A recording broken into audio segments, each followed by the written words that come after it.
Good morning, Mr. Pritchard.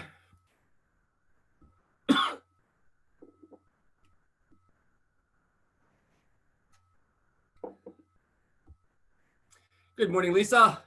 Good morning. How are we? Oh, fantastic. How are you? I'm doing unbelievable. Thank you very much. We're rocking, we're rolling, making it happen.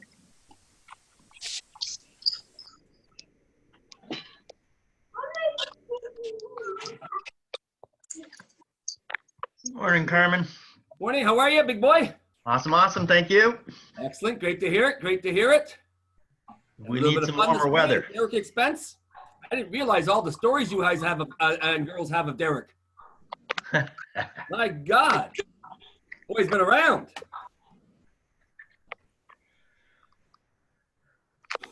Hey, Mr. Nasu. Good morning. Have you got woke yet? Oh, dear. Nice mustache. I'm not even sure what that Oh, means. you like that? Yeah, that's a kid's term, woke. Okay. I'm sitting there looking at that thinking, Tom, you got to get woke, whatever that is. Yeah, I'm just not one of those cool cats, I guess. Yep, me either. Research and bringing updates today.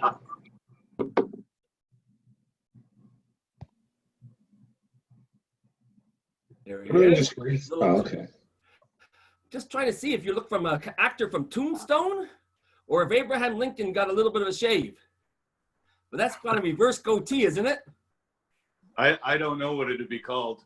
We're going to have to call it a Derek or a Keen. Well, it's a warm up to the exotic look. Okay, you seem to be lagging there, brother. Hey, Your internet connection okay? is my what okay? Your internet connection. You seem to be lagging. It's 5G. I think it's okay. Okay. Well, You want me to leave and come back? Yeah, please. Because it Okay. cuts out and comes back.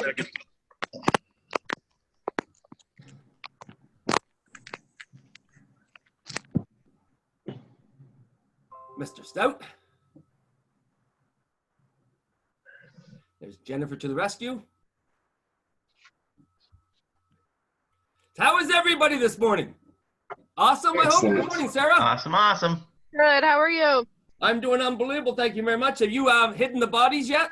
Doing great. Have I hidden the bodies yet? Not yet. You got to be tempted some mornings. Sometimes. I get my grandchildren for 2 days a week, and that's enough. Trust me. Love them to death. You can borrow mine. It's a lot easier when you can take them outside, go to the park, do those type of things, but you're not allowed to the park. You know, it's too cold to go out for a walk. Yeah, I know it is. We got them new bikes, so we just put them with coats and hats, and they'll be fine. Fantastic. Great to hear. Derek, you're back. How's that? Sound better? Sounds so far so good. Awesome news, buddy. Excellent.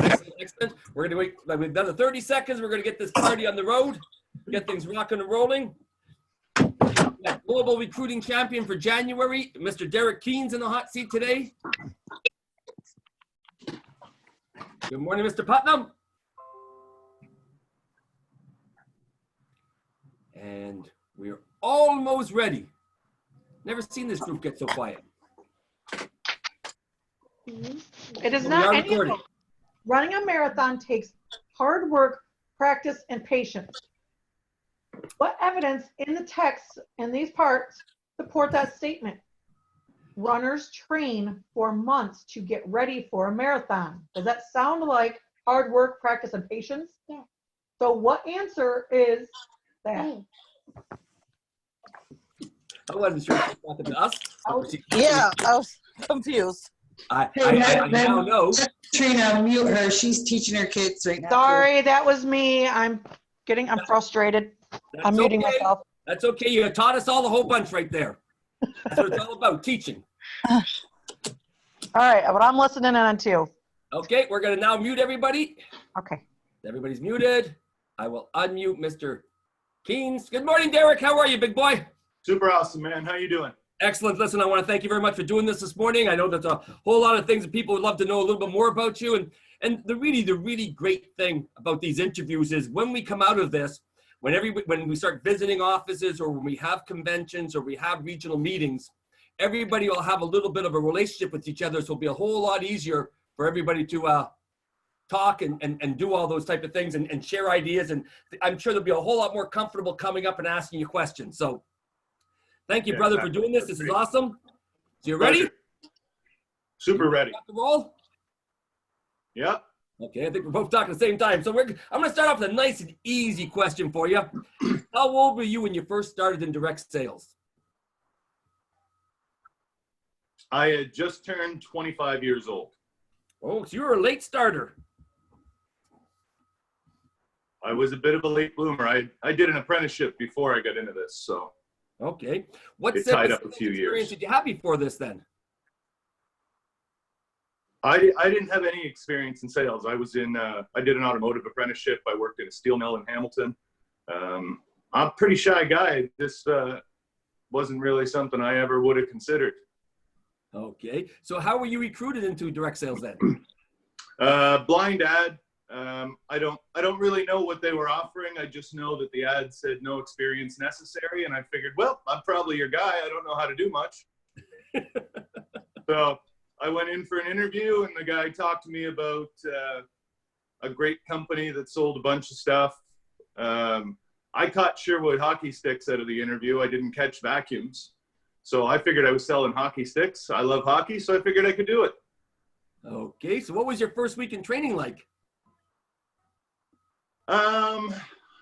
Well, once it was actually a guy named Gary was doing the training, but Tom did the flash and chrome of the vacuum. And when he walked in with the vacuum, I was looking for the exit, if I'm being totally honest. I wanted to run. But by the time he was done, I thought, man, I'd buy that vacuum for $2,500. He blew me away. So I figured, well, I better get going. So I did it. I was scared. My knees were knocking. I was probably the most scared guy, at least as scared as anybody I've ever trained since then. I mean, I was petrified, but I needed something new. I needed a change. So I buckled in and studied and worked hard, and we got her done. So what was your first month on the road like? Well, my first month was a little different than maybe Tom Nassau's. We have kind of opposite stories. I hung out with a guy named Hal, who was like a legend in TriStar sales. I mean, the guy had been around forever. He was on international sales posters. So instead of hanging out with all the new guys, I chased him down every day and had dinner with him between demos at that kind of 5 o'clock break we had back then. And I actually had a sign on my visor said, F you, Hal Cates, just so I'd remember before every demo what I was trying to do. And my goal was to beat him, and I did. I was their top rep out of, I think Jeff had 7 or 8 offices then, and I ended up being their top rep, and I won a trip, and my first month was great, man. Never look back. Never look back. Not a once. Absolutely awesome. Mike would like to know, maybe he knows something we don't know, but what Mike would like to know, what are some of your pet peeves?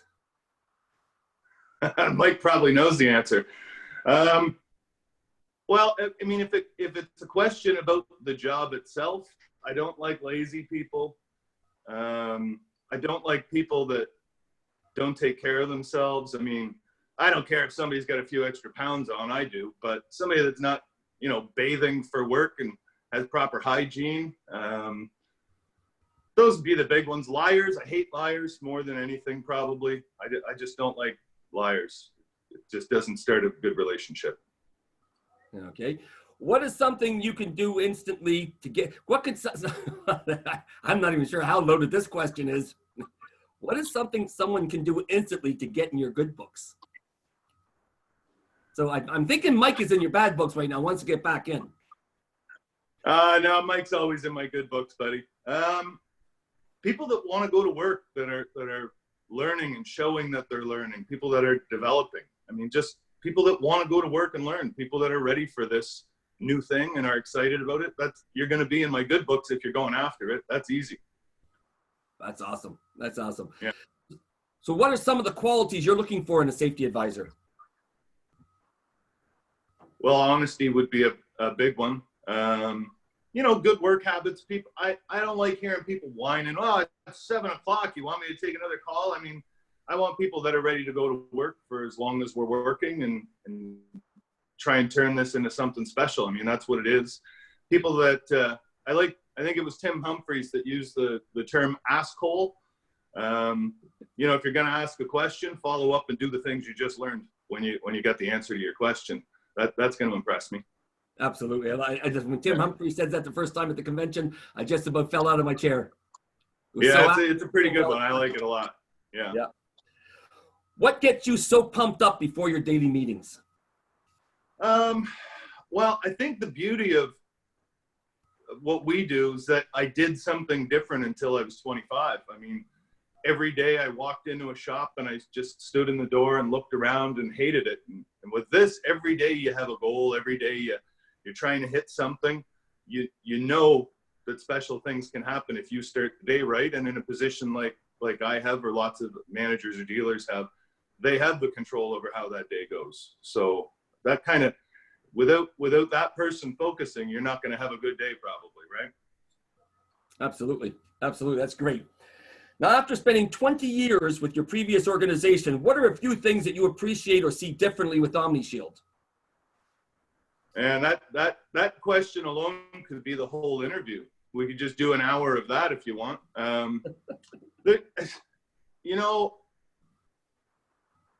Again, honesty is a big deal for me, and this is such a different group of people with GHS. The integrity, the commitment to evolving. One thing, Tom would know part of the answer to this.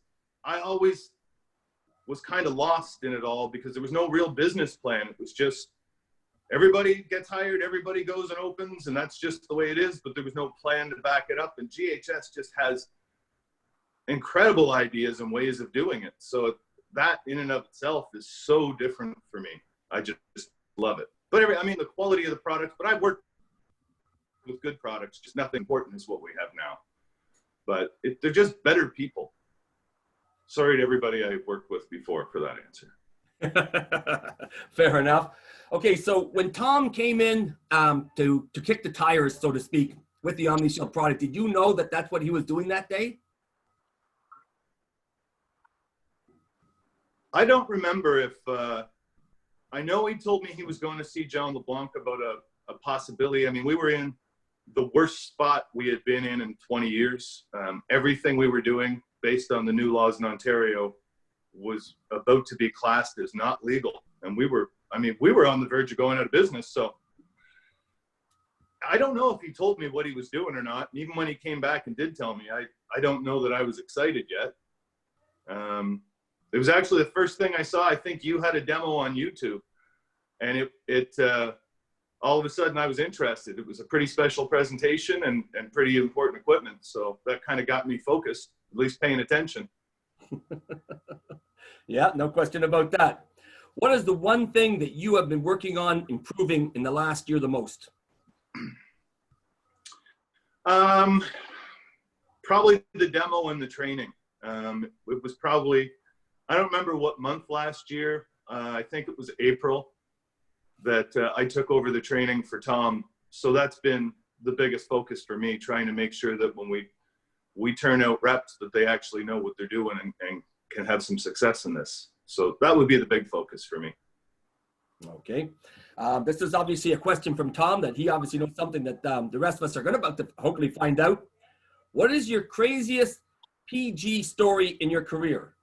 Yeah, when you throw PG in there, I don't have that many stories. I guess the best answer to craziest story is road crew. Every road crew, every time. I mean, we were in Napanee once, and we might have been drunk. It might have been 2 or 3 in the morning. And Taylor Daranowski, I threw a snowball across the parking lot at him, and it hit him in the head.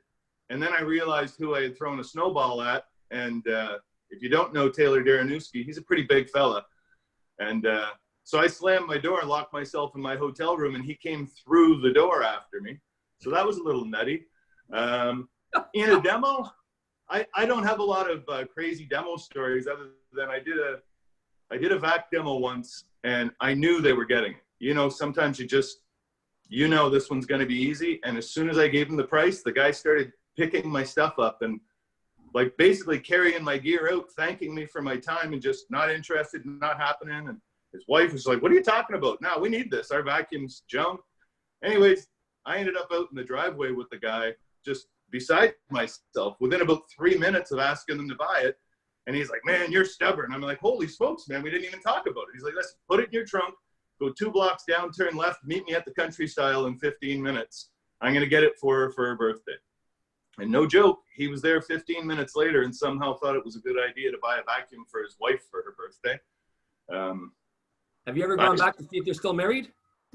No, I never checked on that. But man, I wouldn't want a vacuum as a birthday present, I guess. So, yeah. That's awesome. That's awesome. You know, it's funny thing, that reminds me when I first started in training, we first went to our first Christmas. And that's one of the part of the training was when you're doing a demo in the month of December, you have to pay attention to the husband because he's going to a lot of times give you signals that he wants to meet you, so you buy it as a Christmas present.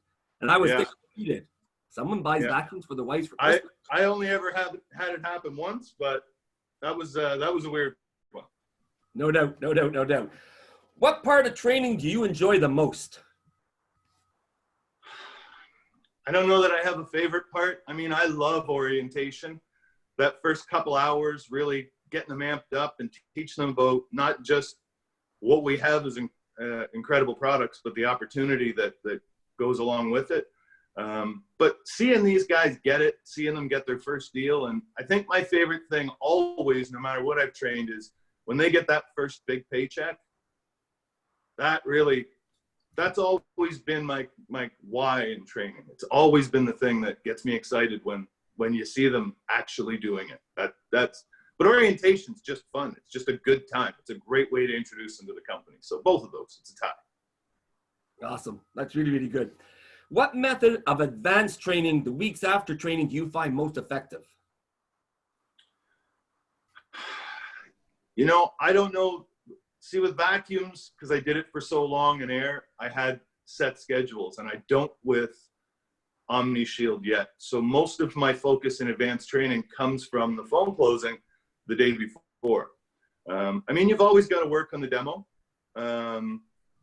You've always got to work on closing, but normally they kind of feed me through that phone close the night before and tell me what I'm going to end up doing the next day. That's where most of it comes from. Okay, fantastic. Now, Lisa would like to know that Tom mentioned chants at the beginning of sales meetings. Do you have different chants for each meeting? And if so, which one is your favorite? You know, maybe I think we used to have different ones, but now ours is mostly just asking the room how they're doing a couple of times, and we tend to switch up the answers. If we have guests like you popping by, then we'll let you pick the answer. As long as it's something, you know, great, fantastic, super awesome, something like that. But just something to, you know, get their blood pumping. But we don't really switch it up that much. Okay, so how important is those daily sales meetings to have a checkup from the neck up for the safety advisors? Sorry, can you repeat that? How important are daily sales meetings to have a checkup from the neck up for safety advisors? I like that. I don't think you can have an office doing well without daily meetings. I don't know how it would work. I mean, these people this is their prep time. You know, there's a lot of reps don't sit at home in the morning studying the demo, and some do, so I don't want to take that away from everybody, but this is your chance to remind them what they could do today, to warm them up to what they're doing, get them really feeling right and ready about it. So I don't think you can, if you're not doing it every day, you're not really seeing your full potential. Absolutely. Sweet. Love it. Do you have a particularly favorite part of the demo that you enjoy? I dig the walkthrough really more than anything. It's like there's this build up in it. There's like a science to it where you're lining everything they've learned up and you're building the value and you're justifying why there's just so much in that walkthrough. And I think for anybody that's been around a long time, they understand the first time they see a good walkthrough, why we have a walkthrough. We didn't really get it at first. It took us a while to catch on, but that'd be my favorite. Okay. Now I noticed over your left shoulder, you have a poster of guitars. So obviously music plays a big part of your life. Okay. Yeah. What music do you listen to if you want to get motivated? You want to get pumped? Oh man, I'm kind of a heavy music guy since the mid '80s. I've kind of been addicted to the new Tool album for the last 6-8 months or however long it's been out. But I like a lot of, the stuff that got me pumped up when I started. I mean, I listen to like Pantera and old Metallica, and if there's new heavy good stuff, but I always like heavy stuff to get jammed up for a show or a meeting or an orientation. There's always music playing. I like energetic stuff. I play funk a lot in the office though, because it's less offensive to everybody else, and that gets me going. Okay. So when you used to ride on demos and go on demos, you'd obviously have a cassette track or a CD in your car. Is there any particular song that you would play every time? Well, my first month or two, Faith No More had a brand new album out, and that was it. It's still, when I listen to that album, I think about my first month or two running demos. So I can always go back to that. But other than that, Pantera would be my number one for getting me amped up. They're just my all-time favorite. Really? Eh? That's no awesome. no specific song, because I can put anything on by them, man. I'm gonna get amped up pretty good. Yeah, I'm going to show my age right now when I say my favorite song I always played was "Money, Money, Money" by ABBA. And I'd play that, and I'd get there, and sometimes I'd get to the house and the song wasn't finished, and I'd just sit there until the song finished. Yeah, I've done that too. Go around the block to let that song finish. Make sure you get it all in. Yeah, I get that. What is your favorite concert that you've been to? That's probably a 3-way tie, maybe a 4-way. It's funny, I just mentioned Faith No More. They broke up the same year they released that album, and I never saw them live.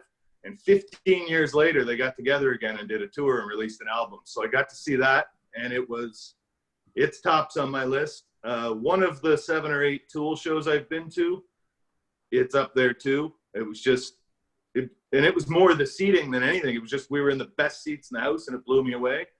I got to see John Prine do an acoustic set, just him and a guitar, and that really blew me away. And one of the Alice in Chains shows I went to, they're all, I'd say it's a 4-way tie there. I'm definitely going to show my age right now. I've never heard of any of those 4 groups or people. You never heard of John Prine? He just died from COVID. Okay. Well, maybe I'm just busy. I'm not sure. That's awesome. In your office, you and Tom have a lot of musical equipment. Do you ever play music in the meetings? Oh, no, not ever. No, that's more an after hours kind of thing. I want the meetings to go well, Carmen, so I'm not going to play for those people. Yeah. Fair enough. What are some of your goals in the next year? I've been listening to every interview that you've done, and I've heard people's goals. And then when I heard Jason the other day, I think it was Monday, Jason Wolbers was on. That was kind of what I was thinking. It's like, well, I don't know when we're going back. So I think the first goal is to get back and, really do an assessment of where we're at, who's part of the team, who's moving forward. We had a goal we were working on kind of as a team, and that was to get Mike Wynn open September 1st. And I think, rebuilding, making sure we're on track, making sure Mike's on track is going to be the first thing. And once we've assessed where we're at, I think then we can better establish, when we get back and what we have to do to get to where we want to be. But I think we're in the top 10 offices worldwide. I think it'd be pretty sweet to move up that ladder into the top 5 or top 3. And I know that we have the talent to do it. So I guess if I had to pick one, that'd be a good one over the next year, but we got to get back to work first. Absolutely. I agree with you. Do you have any favorite inspirational book or books? It's funny. I really started thinking about that from the first couple of interviews. I always fall back on one book anytime things are going squirrely, anytime there's big changes, and that's Who Moved My Cheese. I've probably read it. I've read that book 15 times. I mean, when we switched from the air and water business to Omni, I read it then.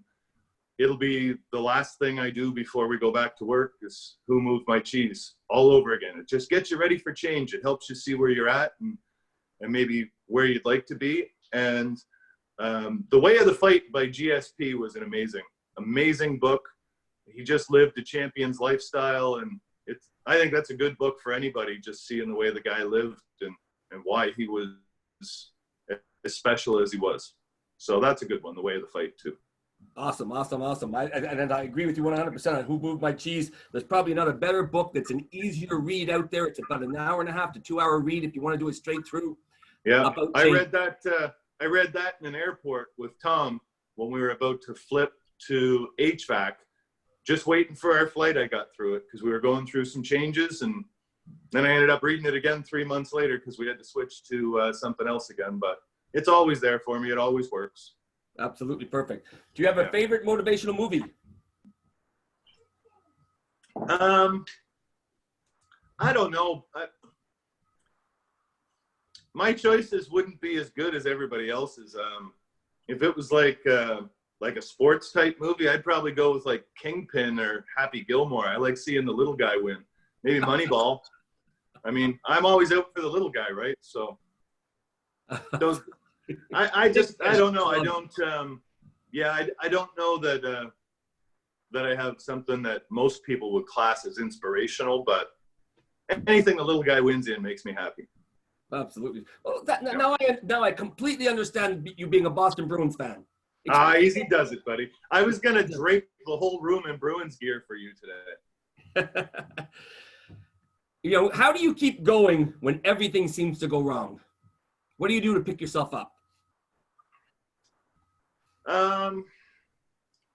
Well, I mean, if you've lived it all, you've had bad times, and if you made the right decisions, things inevitably got better. So if you realize that, I mean, anybody that knows me knows that the end of last year was the darkest point in my entire life. And, went back in January and just buckled in and knew that things would get better. And, January turned out to be pretty good. And, these things happen. You got to know that there's a light at the end of the tunnel. And if you wallow in it, it's going to take longer to get out of it. So just go after it. Just, Absolutely. You got to realize that it's going to get better no matter what. You just have to put a little work in to get there. Sweet.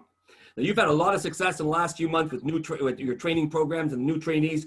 What are you looking for in a new trainee that makes you believe they're actually getting it, that it's sinking in? Well, I mean, when you're watching a rep work on the show or the close or whatever they're doing, when it starts to seem like a conversation instead of them reading you a story, I always mention to the trainees, if you just read a story, I mean, that's how we put our kids to bed. You read them a story. But when it becomes a conversation, you're evolving, and you're really starting to put on a show that's going to mean something to people because you're involving them. So that's, for me, when I see that, they're getting it. It's starting to become a reality. Awesome. Now, they say practice makes perfect, and there's no question about that. And your office has had huge leaps and bounds improvement over the last year in training. What's one of the things or some of the things that you're doing now in training that's changed from when you first started training the OmniShield product? Well, I know the demo better. I understand kind of the science behind it better. I've obviously spent a lot more time doing it. But the more I learn about GHS and the products and the people, I'm just more passionate. I believe more than I ever have in anything I've ever done. I think, when you walk into a room and you're really filled with real passion, people are going to know that's real. They're going to feel it. And it's like a glue, man. It just pulls them in and they want to be a part of that. Everybody wants to believe in something. So that would be the big one, I think, for me. The passion grows every day with this company. Awesome. Now, as a trainer, and probably one of my frustrations over many years is training, and I'm sure it's probably for a lot of people in the room here, how important is it to be able to teach your safety advisors to call back the office, talk to a manager or something before packing up at the end of the demo? Well, I mean, if they don't do it, they don't have a job. But my first month, I got 18 approved deals. And I would have to guess 9, 10, or 11 of those wouldn't have been deals if I didn't call the office. So I was lucky because I saw it working. I saw me making more money because of that guy on the phone. And I grew up in this business in a bit of a different environment. If you worked for Jeff Walters back in the day and you didn't phone close, you didn't have a job. So I didn't have a choice. I not only had to call in, but I had to make it sound like I had something. I had to have a commitment. We had to do certain things. And because I chose to do those things and follow the people that knew what they were doing, I got a lot more deals because of it. I mean, I didn't beat that guy Hal because I was just naturally gifted. I was the most afraid guy there. But that having Tommy on the other end of the phone, I'm telling you, that guy is relentless. So I'd call in, I'd give him good energy, whether I had something or not, and he'd either tell me what to say or he'd hop on the phone. And once in a while, he'd get them upset, and then I'd have to go back and try and do it on my own. But he always had an impact on them. So you have to do it. You're leaving money on the table if you don't do it. You can't see your true potential without that call in. Okay, absolutely awesome. Now, Jeff is probably one of the nicest sweethearts that I know. So why are you trying to make him out to be a hard ass? Jeff Walters? Yes. Oh, he's a teddy bear, of course. Okay. He taught me a lot, that guy. What is the most effective lead program you've seen? In our office, the big favorite is home shows. But I mean, with things the way they are in the world right now, we're going to be really focused on some of the other programs. Referrals being probably the biggest. Just that warm lead is just so appealing. I really think the first responder program could be the greatest thing in the world. And I know it's working for some and we haven't mastered it, but I really think that that combination of referrals and first responders is probably the greatest lead program out there. And that's going to be one of the things we focus more on moving forward, because I can't wait for first responders to be really working well for us. We just dropped the ball so far, but we'll get it. Awesome. Awesome. Do you have a particularly favorite sensor in the OmniShield product line? That's funny. I saw that question. It was kind of a weird one. And the first thing that came to mind was heat, because it separates us from so much of the competition. But then I started thinking, well, man, that smoke sensor is so unique in the way that it works that I don't know. I mean, they're all just incredibly designed. You could just tell that you know, the company really cares about what they're putting out, and we're always ahead of the competition. So I mean, the smoke and the heat kind of be a tie. They're just amazing, and they save lives, and they work forever almost. And I don't really have a favorite, man. I mean, but those two, we'll say they're tied. Sweet. What do you believe should be the first thing a manager should attack each day when they come into the office? Well, you've got to know what you're doing that day. You can't prep for a meeting if you don't know what your goals are. You can't prep your marketing team if you don't know how many people you have or how many leads you're going to run. You need to know where you stand. If you have contests rolling along, you have to know what's going on in that business. Or again, you might as well not even have a meeting if you don't know what's going on. So you just have to know where you're at with regards to if you're trying to compete for number one office, or you're trying to get that championship belt, or you've got reps that are competing for it. You have to know where you're at in order to move people towards that either individual or common goal. Okay, fair enough. April would like to know, you're a pretty funny, witty guy. Where did you get your sense of humor from?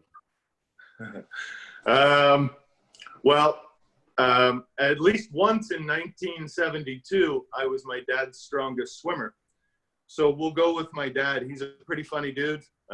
He always made me laugh as a kid. Some of my mannerisms come from him. We'll go with that.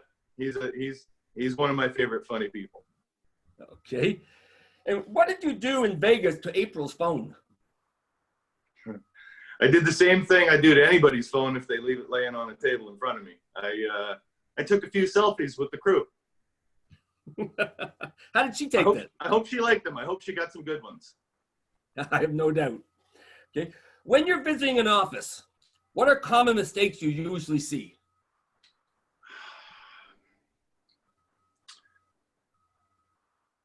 Well, I haven't visited a lot of OmniShield offices, which is, I've had a lot of time to think about things over the last little while, and that's a bit of a mistake for sure. And I'd like to see a lot more, but over the years, just in direct sales, people not running meetings, people not meeting with their marketing room, not having any idea what they have to do that day or having even a goal that day. They just kind of go in and hope it goes well. And, it's a blessing, but it's unfortunate too. We're in a business where you can make money, even if you're not that prepared to make money. Direct sales a lot of the time has high quality products, and some people are just going to want them. And I think people get spoiled by not putting the work in. But without doing those things and preparing, you never see your full potential. You'll never know what could have been unless you do those simple things to get started each day. So that's, not having enough marketing staff's another big one I've seen where, you got salespeople sitting around. You got to have leads or they're not going to be there. So those would be the big ones. Well, obviously, having a plan is a big part of your day. So how quickly do you believe an office can really turn things around with the right attitude and a plan? From like a garbage office, 2 weeks.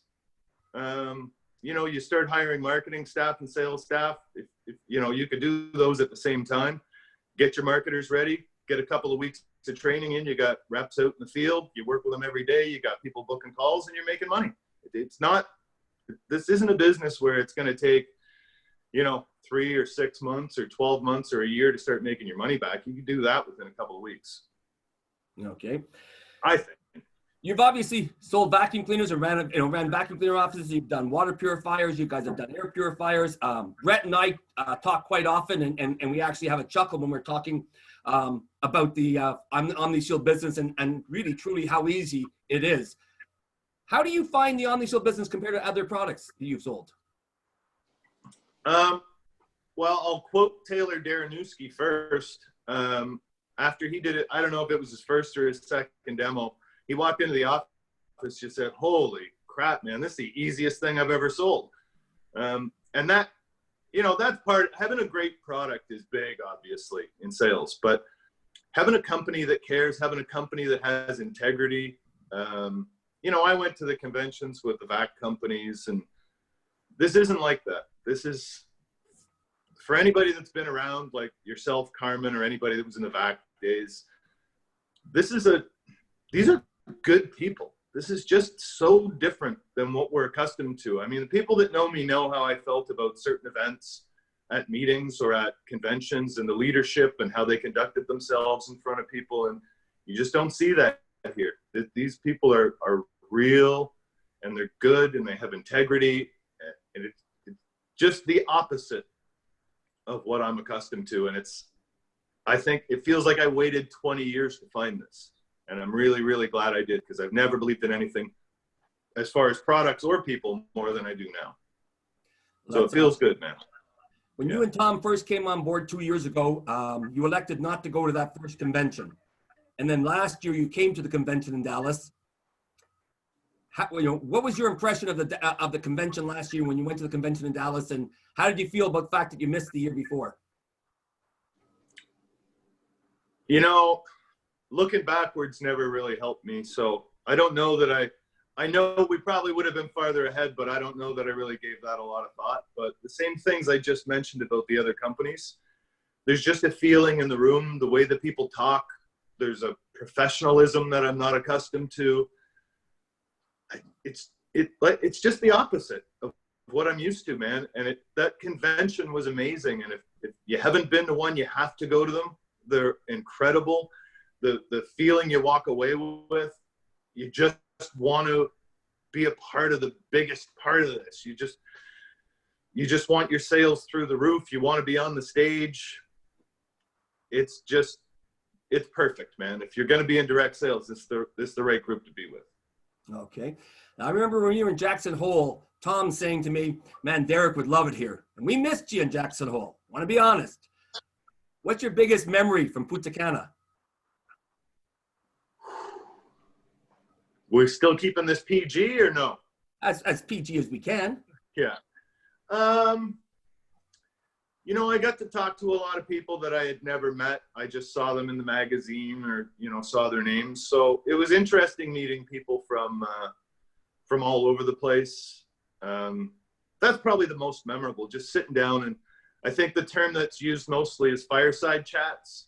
I just got to talk to some really great people that you know, I without that, I wouldn't have been able to meet those people, or like conventions are kind of busy. This was just relaxed and fun. And it's this whole company, it's about the people, man. I haven't met anybody I don't like. Fantastic. Fantastic. What objection does a safety advisor call back from a home and gives you that you just know is going to lead to a protection? Man, that's kind of loaded, that question. I mean, how do you know? I mean, money's the one that we should all be able to close. You know, if a rep does their job in a house, you can normally tell when they call in if they have a real commitment. You know, that, you know, hey, if I could do this, they shook my hand, looked me in the eyes, they gave me their word that they want to go ahead with it today. And when it's money and we can kind of counter that and give them what they need, then we always have a deal. But it's not the objection so much as getting the commitment before the call in, getting them to look at you and shake your hands. Hey, if I could do that for you, for sure you go ahead and protect your family today. So, but that works with money more than anything. It's not like you'd get, I want to think about it. And well, if I let you think about it, like you're not going to get the commitment from that. So money would be the one, but the rep has to have a commitment for it to work. Excellent. Now, I know everybody in this call wants to know two things. Number one, where is your Derek Exotic Tiger King picture? And are you going to share it with the world? Well, I do take requests, so that's kind of a plus. I mean, I'm warming up for the Joe Exotic look. Give me 48 hours and check Facebook. We'll get something worked out. It might be toilet paper instead of a tiger, though. I don't have any tigers here.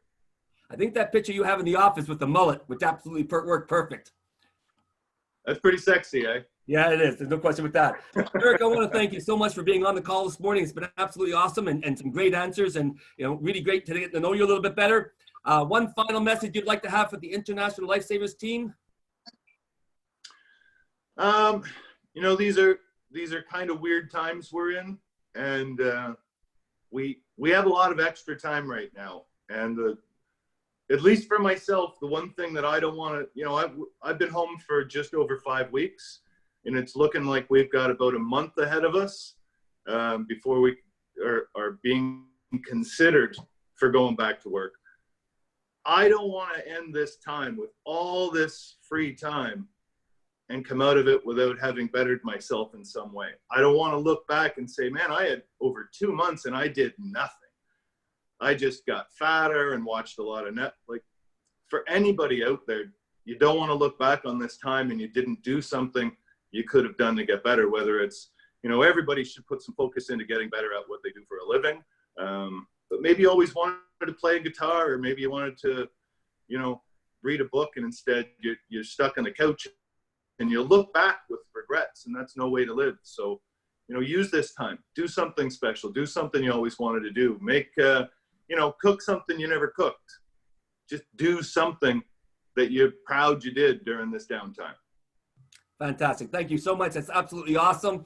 A couple of final little notes here today, boys and girls. Number one, tomorrow we are going to have a sales legend, Mr. Jeff Walters, on the call. Jeff has been, almost 50 years or close to 50 years in direct sales. So there's going to be a lot of great answers and a lot of great tribal knowledge. So get those questions in. Friday will be the final interview we have of this series, and that will be with myself. I will be on the International Lifesavers chair that day. So get those questions in. I'll be interviewed by April Lane. But first, let's get the questions in for Jeff. Starting next week, we are going to be doing 20 to 30-minute training calls each day with David Carter that we have from a training class that we did in Flint, Michigan. That's awesome. That's going to be followed up by a question and answer session. Please, if you can, download the Kahoot, K-A-H-O-O-T app to your smartphones to answer those questions. Today's contest is going to be for a 26 by 36 inch ambition poster. And it's just an absolutely gorgeous poster. I gotta put this thing on. That's it, and it basically is aspire to climb as high as you can dream. So it's an ambition poster, 26 by 36 inches. There's 4.5 questions, because the fifth question that you don't really have to answer, but it's more of a, if you do get the bonus question, I'll call you the trivia superstar. Number 1, what is Chris Putnam? What does he say a safety advisor should get really good at to grow? What does Chris Putnam say a safety advisor should get really good at to grow? Number 2, Sue Jenna, what makes a successful open house? Sue Jenna says, what makes a successful open house? Number 3, Taylor Kilborn, what is her favorite part of the OmniShield business? What is her favorite part of the OmniShield business? And number 4, who says we will be giant killers? Who says we will be giant killers? And the bonus question, number 5, is how many interviews, including today, have we done in this series? How many interviews, including today, have we done in this series? You don't have to answer number 5 to win, but you have to get the other 4 right. First person in wins the poster. Let's have a fantastic day, everybody. We'll talk to you tomorrow. Thank you very much.